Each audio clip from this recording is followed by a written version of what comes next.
Going back to church is going back to bondage and sin, like a dog going back to its own vomit. There are some Christians who have left church, seeing partially that there is sin and hypocrisy there. But then when they don't really walk with Jesus, but take their eyes off of him and look at the world, they become lonely for fellowship, lonely for camaraderie, lonely and needing of entertainment, and they go back to church, just like the dog goes back to its vomit, and they fall 100% back into sin. Satan has infiltrated the churches, and there are more people in sin and bondage in church than in the world. I encourage you to come out of church, out of Satan's kingdom, and into the light of Jesus Christ.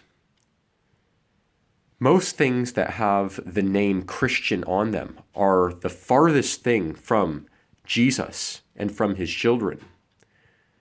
Christian TV shows, Christian music, Christian organizations, Christian charity, Christian churches, all these things have fallen into the hands of Satan.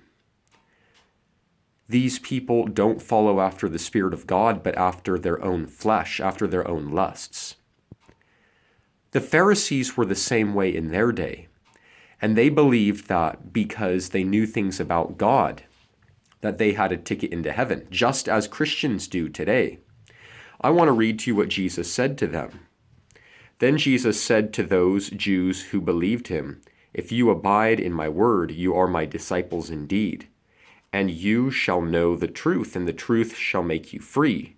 They answered him, "We are Abraham's descendants and have never been in bondage to anyone. How can you say you will be made free?" In other words, they're saying, we're believers. We're churchgoers.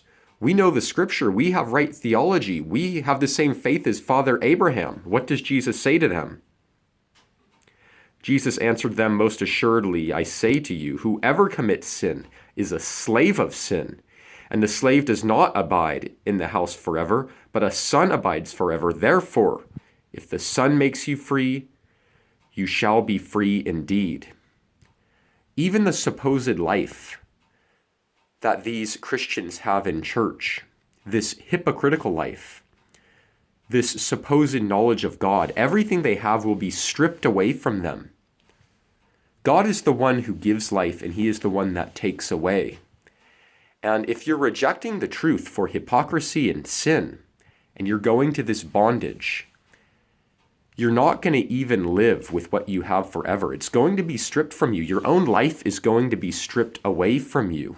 You will have absolutely nothing in the end unless you surrender to Jesus Christ. Don't go back to bondage. Don't go back to church and back to sin. Don't put yourself around sinners and hypocrites. Don't be like them, but be separate. Touch nothing that is unclean, and Jesus will accept you. But if you do as they do and you walk as they walk, you will be walking yourself to hell. Be separate from church and be separate from everything that is ungodly. Seek Jesus with all your heart. Walk the straight and narrow path, because Jesus is the only way that leads to everlasting life. May the grace of Jesus be with you.